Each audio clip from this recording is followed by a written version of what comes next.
सुमित शर्मा से बड़ी खबर आपको बता दें, सींगरी नदी में बहा है मासूम, नहाने के दौरान हुआ है हादसा। मौके पर रेस्क्यू टीम मौजूद है। 9 साल के तनेश की तलाश में पुलिस जुटी हुई है। इस वक्त की बड़ी खबर आपको हम नरसिंहपुर से बता रहे हैं, जहां पर सींगरी नदी में मासूम बह गया। नहाने के दौरान यह हादसा हुआ है। मौके पर रेस्क्यू टीम मौजूद है। 9 साल के तनेश की तलाश में जुटी हुई है टीम।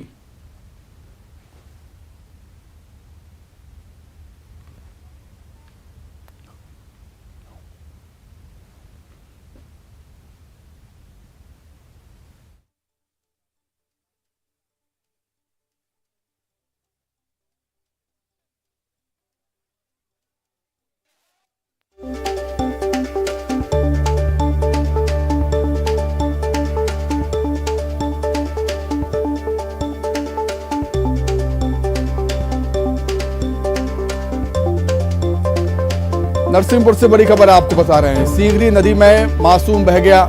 नहाने के दौरान हादसा हुआ। मौके पर रेस्क्यू टीम मौजूद है। 9 साल के तनेश की तलाश में जुटी हुई है टीम।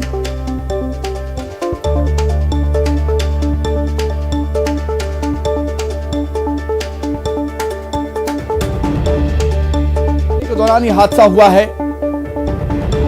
मौके पर रेस्क्यू टीम मौजूद है। 9 साल के तनेश की तलाश में टीम जुटी हुई।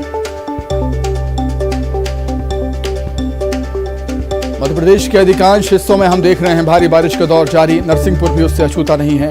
नरसिंहपुर में भी जो नदी नाले हैं उफान पर हैं। सींगरी नदी का ये मामला है, जहां पर एक मासूम बह गया है। नहाने के दौरान ये हादसा हुआ था। सींगरी नदी में मासूम बह गया। मौके पर रेस्क्यू टीम मौजूद है। 9 साल के तनेश की तलाश में टीम जुटी हुई है।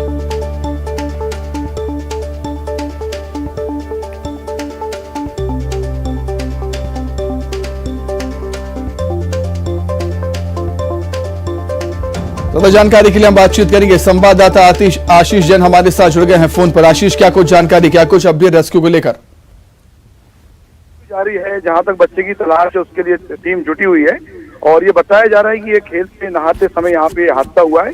कुछ भैंस के साथ जो वहाँ नहा रही थी उसके साथ खेल रहे थे बच्चे और उस दौरान बीच धार में पहुंचे हैं और अचानक वह डूब गया। बचाने की कोशिश की गई। कुछ लोग वहाँ जो प्रत्यक्षदर्शी उन्होंने बताया कि भैंस की जो पूंछ है उसको पकड़ के वो तैर रहा था और इस दौरान ये हादसा हुआ है।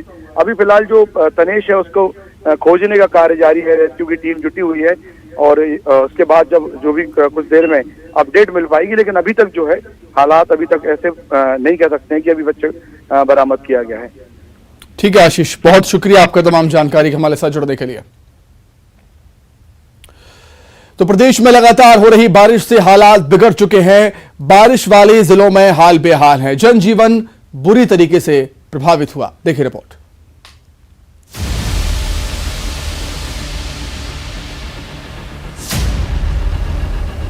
प्रदेश में लगातार हो रही बारिश ने हालात बिगाड़ दिए हैं। प्रदेश की प्रमुख नदियां उफान पर हैं। यही नहीं, छोटी नदी नालों ने भी रौद्र रूप अख्तियार कर लिया है। निचले इलाकों में बने पुल पुलिया डूबे हुए हैं। इस वजह से आवाजाही बुरी तरह से प्रभावित हुई है। भोपाल में सबसे ज्यादा 7.5 इंच बारिश हो चुकी है, जबकि इस मानसून में अब तक 56 इंच बारिश दर्ज की जा चुकी है। कलियासोत डैम और भदभदा केरवा डैम के भी गेट खोले गए हैं। बारिश से गुना का हाल बेहाल है। यहां पिछले 24 घंटे में 7 इंच बारिश दर्ज की गई। नर्मदापुरम में सुखतावा नदी के पुल पर पानी आने से भोपाल नागपुर नेशनल हाईवे बंद हो गया। आपकी टीवी स्क्रीन पर 8 जगहों की तस्वीरें हैं। इन तस्वीरों को देखकर अंदाजा लगाया जा सकता है कि बारिश ने किस कदर तबाही मचाई है।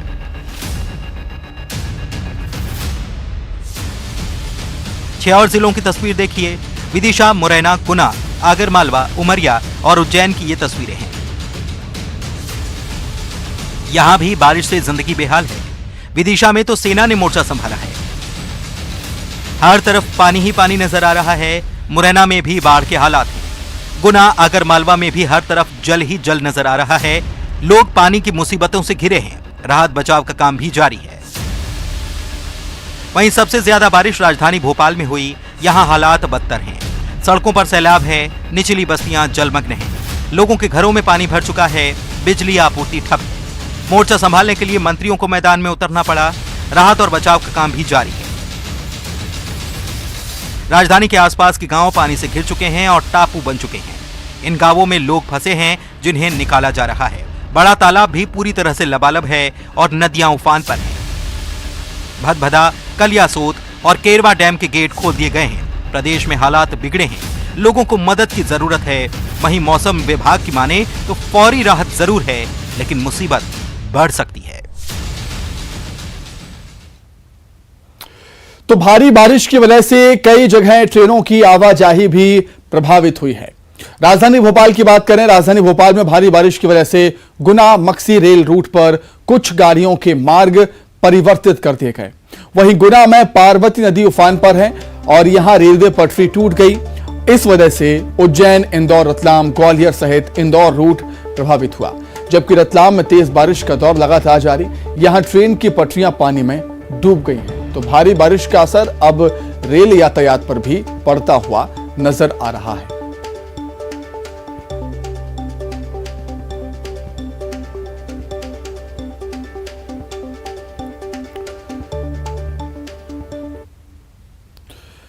विदिशा की बात करें, विदिशा में बारिश का कहर देखने को मिल रहा है। जिधर देखिए पानी पानी, सैलाब देखने को मिल रहा है। बाढ़ से पूरी तरह घिरे मुड़ियाखेड़ा गांव के 28 ग्रामीणों को हेलीकॉप्टर के जरिए सुरक्षित रेस्क्यू किया गया। ग्रामीणों ने सरकार प्रशासन का धन्यवाद जताया। इतना ऊंचे जल भरा मंदिर में वहाँ से मेरे को इस वाहन से उठाया। धन्य है आपको मुख्यमंत्री को, होता है ऐसा ही हो, उन्होंने बहुत अच्छा कृपा करिए। और पूरी फसल गांव की बैठ चुकी है, सब उसी में बैठे हैं। माल ढोर मवेशी माता बहने सब बहुत परेशान है। धन्य है आपको मुख्यमंत्री को, धन्यवाद है। अच्छे कृपा करके उन्होंने उठाया है। चल रही है बहुत अच्छी रात बेटा, नाव की रात भी बहुत बड़ी चल रही है वहाँ पे। कहाँ पर चल रही है? जी जी नाव चल रही है। नाव चल रही है। अब है ना 50-60 आदमी मतलब निकाल दिए और लगा है काम। लोगों को बचा भी रही है, बचा रही है लोग। 50-60 लोगों को बचा लिया। तो सुना आपने लोग क्या कह रहे हैं कि प्रशासन लगातार लगा हुआ है और सीएम शिवराज सिंह चौहान की तारीफ भी करते हुए लोग यहां पर नजर आए हैं। आगे बढ़ते हैं। इधर जोरदार बारिश से विदिशा में भी हाल बद से बदतर हैं। कई बस्तियां जलमग्न हो गई हैं। विदिशा के रायपुर मोहल्ले में भी आफत की बारिश का असर साफ दिख रहा है।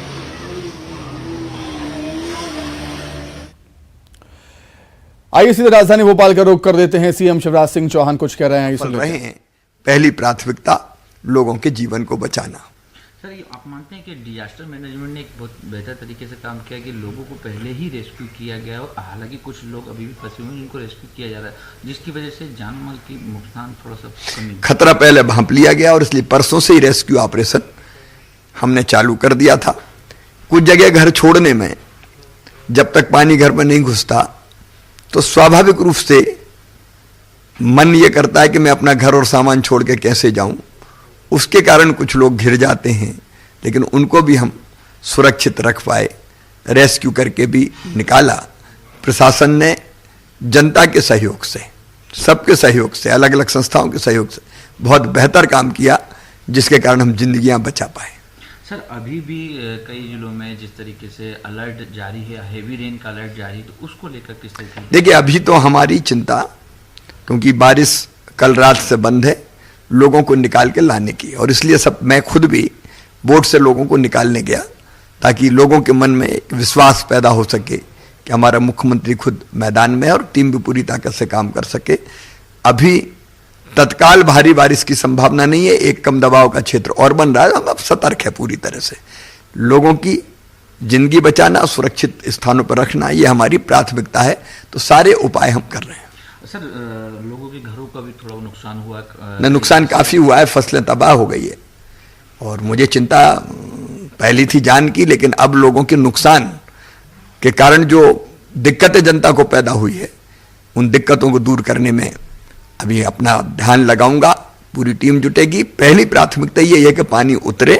अभी भी कई जगह पानी उतरा नहीं है। कुछ जगह अभी भी कुरवाई में जैसे भयानक स्थिति है, पानी बढ़ रहा है कुरवाई और आसपास के गांव में, तो हम वहां भी लगातार नजर रखे हुए। एनडीआरएफ की टीमें वहां भी पहुंच गई है। तो पहली प्राथमिकता लोगों को बचाना। पानी उतरते ही हम क्षति का आकलन करेंगे और फिर जनता को इस संकट में से निकालेंगे, नुकसान की भी भरपाई करेंगे। सड़क पुल पुलिया इनको भी देखिए कई चीज, फसलें चली गई, सड़क पुल पुलिया क्षतिग्रस्त हुए हैं, ट्रांसफार्मर बिजली के सब स्टेशन पानी में डूबे हुए हैं, विदिशा में हमारे फिल्टर प्लांट है जो वाटर सप्लाई के लिए बने हुए हैं वो पानी में डूबे हुए हैं। तो कई चीजें, पुल पुलिया सड़क तो ध्वस्त हुई है, तो पूरा आकलन करने के बाद युद्ध स्तर पर उसको ठीक करने में जुटेंगे हम लोग। कई जगह बिजली की सप्लाई भी नहीं हो पा रही, उसको लेकर नहीं, जहाँ पानी भरा हुआ है, सब स्टेशनों में पानी है, ट्रांसफार्मर डूबे हुए हैं, वहां तो बिजली वैसे ही बंद करनी जरूरी है कि नहीं तो पानी से फैल के पता नहीं कितने लोगों की जिंदगी ले ले। तो पहले तो पानी उतरे, उसके बाद युद्ध स्तर पर हम ठीक करेंगे। लेकिन भोपाल जैसे शहरों में जब विद्युत सप्लाई पेड़ों के गिरने के कारण बाधित हुई थी, वो बहाल कर दी गई है। सर एक चीज और मध्य प्रदेश में अक्सर देखने को मिलती है और अभी भी लोग बाग लापरवाही करते हैं कि जहां पर रेपटे पे पानी बहता रहता है उससे गाड़ियां क्रॉस करते हैं या उसको। नहीं, मैं तो यही अपील करता हूं, दोनों तरह की चीजें। एक, पानी अगर है तो प्रशासन के कहने पे कृपया करके निकलें, जिद ना करें। नहीं तो लोगों को लगता है कि पहली मंजिल पे चढ़ जाएंगे, दूसरी मंजिल पे आ जाएंगे और उसी में कई बार बहुत बड़ा नुकसान हो जाता है। और दूसरे, ऐसी हालत में कभी भी पुल पुलियों पे से निकलने की जिद नहीं करना चाहिए, पानी किसी को नहीं छोड़ता।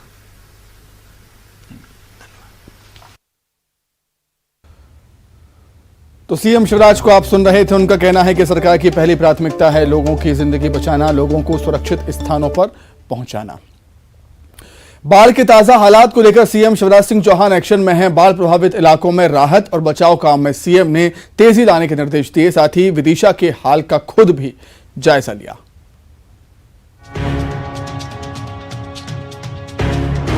मध्य प्रदेश में आसमानी आफत ने विदिशा को तकरीबन डुबो दिया है। हालात ये कि यहां सेना ने मोर्चा संभाला है। उधर बाढ़ की चिंताजनक स्थिति को लेकर सीएम शिवराज एक्शन में है। सीएम ने विदिशा के बाढ़ प्रभावित इलाकों का हवाई सर्वेक्षण किया। इसके बाद बोट पर सवार होकर पीड़ित लोगों से मुलाकात की। सीएम बाढ़ प्रभावितों को मदद का भरोसा देते नजर आए। इससे पहले सीएम ने बाढ़ को लेकर मंत्रियों से चर्चा की। सीएम ने सभी मंत्रियों को बाढ़ प्रभावित इलाकों का दौरा करने और लोगों की मदद करने की अपील की और सभी प्रभारी मंत्रियों को भी जिलों का दौरा करने के निर्देश दिए। पिछले 48 घंटों में प्रदेश में भीषण वर्षा हुई है। कुल अगर देखें तो मध्य प्रदेश और पूर्वी मध्य प्रदेश में वर्षा ने पिछले सारे रिकॉर्ड तोड़ दिए। मैं स्थिति पर नजर रखे हुए हूं। रात को भी सिचुएशन रूम से, रात सवेरे भी सारे जिलों से जुड़ के हमने हर आवश्यक कदम उठाने का प्रयास किया है। पिछले 24 घंटे में हमने 405 व्यक्तियों को जो गांव में घिरे हुए थे रेस्क्यू करके बाहर निकाला है। लगभग 2300 लोगों को सुरक्षित ऊंचे स्थानों पर पहुंचाया गया है। अभी हमने प्लान किया है कि विदिशा और गुना जिले के 10 गांवों में जो लोग घिरे हुए हैं उनको 2 हेलीकॉप्टर के माध्यम से एयरलिफ्ट किया जाएगा। भारी बारिश के बाद प्रदेश में जनजीवन बुरी तरह से प्रभावित हुआ है। बारिश की वजह से कैबिनेट की बैठक भी स्थगित कर दी गई।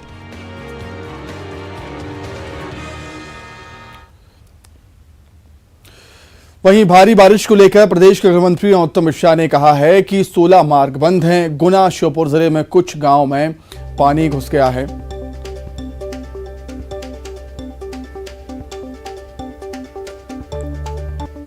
भोपाल में हमने डीजी की रिजर्व टीमें 5 रखी हुई हैं कि जैसे ही कहीं से आता है रेडी टू मूव की स्थिति में यहाँ पर हैं।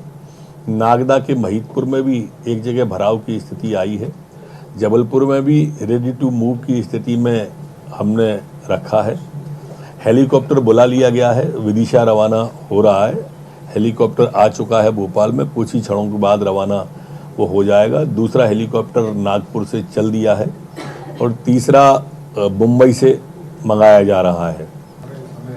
देखो क्या विचित्र स्थिति है, घर में बैठे बैठे ट्वीट कर रहे हैं। कहीं नेता प्रतिपक्ष गए हों, उनके दल का कोई आदमी गया हो, आपको कभी किसी आपदा में कहीं देखे हो, चाहे कोरोना की हो चाहे बाढ़ की हो, पानी में उतरे नहीं खुद और हमें तैरना सिखा रहे हैं। हमारे मुख्यमंत्री रात में 12 बजे स्थान पे थे, वल्लभ भवन में रात में 12 बजे खड़े हुए थे, वो हमको शिक्षा। उमरिया में घोघरी जलाशय में रिसाव का संकट अब टल गया है। बांध के किनारे को काट पानी निकाल दिया गया। वहीं जल संसाधन मंत्री लगातार बांधों की स्थिति पर नजर भी बनाए हुए। धार के कारम डैम का संकट टला नहीं था कि भारी बारिश ने उमरिया के घोघरी जलाशय में रिसाव से चिंता बढ़ा दी है। हालांकि बांध को काटकर यहां जलाशय का पानी निकाल लिया गया, साथ ही खाली कराए गए गांवों में लोगों को भी भेज दिया गया। कलेक्टर की माने तो बारिश होने पर भी अब कोई दिक्कत नहीं आएगी। वेस्टवियर से बहने और स्लूज गेट खोलने के बाद भी उसका रिसाव डैम से हो रहा था। उसके नज़दीक रहने वाले लोग जो कि अचानक पानी से नुकसान हो सकता था जिन लोगों को, उनको सुरक्षित स्थानों पर शिफ्ट कराया गया था। वे सभी लोग वापस अपने घर पहुंच चुके हैं। डैम में कल मशीन नहीं पहुंच पाई थी, इसलिए कट लगा के डैम को सुरक्षित करने की जो कार्यवाही थी वो आज की गई। डैम में कट लगाया जा चुका है। प्रदेश सरकार के जल संसाधन मंत्री भी लगातार एक्शन में हैं। मंत्री तुलसी सिलावट ने बाढ़ और बांध के हालात की समीक्षा की। उनका कहना था कि संबंधित अधिकारियों को अलर्ट रहने के लिए कह दिया गया है। साथ ही बांधों की स्थिति पर पल पल नजर रखी जा रही है। सारे आला अफसर मेरे साथ थे, सारे अधिकारियों को निर्देशित किया है कि फील्ड में रहें, सजग रहें, जागरूक रहें और इस खतरे के समय जो चुनौती आती है उसकी पल पल की रिपोर्ट हमें दें। एमपी में जबरदस्त बारिश के बाद डैम के कई गेट खोले गए हैं। यही वजह है कि नदियों का जलस्तर बढ़ा है। हालांकि बारिश रुकने पर राहत की उम्मीद है। साथ ही बांध सुरक्षित हैं, ये राहत की बात है। वहीं एमपी में भारी बारिश से राहत मिलेगी और 2-3 दिनों तक राहत मिलने का अनुमान है। सक्रिय सिस्टम पूर्वी राजस्थान और उत्तर पश्चिम एमपी पहुंचा है। इसके चलते तेज बारिश से राहत मिल सकती है हल्की सी। धार, रतलाम, झाबुआ, राजपुर में येलो अलर्ट है। 2 से 3 दिनों तक की राहत के बाद फिर से 26-27 अगस्त से तेज बारिश का दौर शुरू होगा। बारिश के मौसम में विंध्याचल पर्वतमाला की छटा देखते ही बनती है। यहाँ की हरियाली, पहाड़ों से गिरते झरने इसकी खूबसूरती को चार चांद लगा रहे हैं। यहाँ दिगंबर का झरना, अमरगढ़ झरना, सतकुंडा का झरना सहित कई झरने हैं। यहाँ के नेशनल हाईवे से गुजरने वाले यात्री अपने आप को इन झरनों को देखने से रोक नहीं पाते। आप भी देखिए।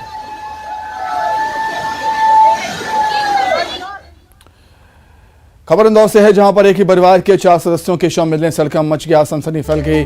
पति पत्नी और 2 बच्चों के शव मिले हैं। युवक ने पत्नी और बच्चों को मौत के घाट उतार दिया। बच्चों और पत्नी की हत्या के बाद आत्महत्या की आशंका है। बालगंगा थाना इलाके के भागीरथपुरा चौकी के पास की घटना। बालगंगा थाना पुलिस और फॉरेंसिक टीम मौके पर मौजूद है और पुलिस को मौके से सुसाइड नोट मिला है। बालगंगा थाना पुलिस तमाम पहलुओं के आधार पर मामले की जांच कर रही है। नर्सिंग कॉलेजों के फर्जीवाड़े पर सुनवाई करते हुए हाईकोर्ट ने नर्सिंग काउंसिल के रजिस्ट्रार को सस्पेंड कर उसकी जगह पर एक प्रशासक को नियुक्त करने के आदेश दिए। आपको बता दें कि मामले को लेकर हाईकोर्ट में पिछले कई महीनों से सुनवाई चल रही है। सुनवाई के दौरान रजिस्ट्रार ने जवाब पेश करते हुए कोर्ट को बताया कि 94 नर्सिंग कॉलेज के इस साल खोलने की परमिशन दी गई। 93 कॉलेजों ने भवन संबंधी जवाब नहीं दिया तो इनकी मान्यता निलंबित की गई। इसी दौरान 49 नए नर्सिंग कॉलेज को भी मान्यता दी गई। इनका निरीक्षण भी किया गया और वहीं याचिकाकर्ता ने जवाब को झूठा बताते हुए साक्ष्य दिया।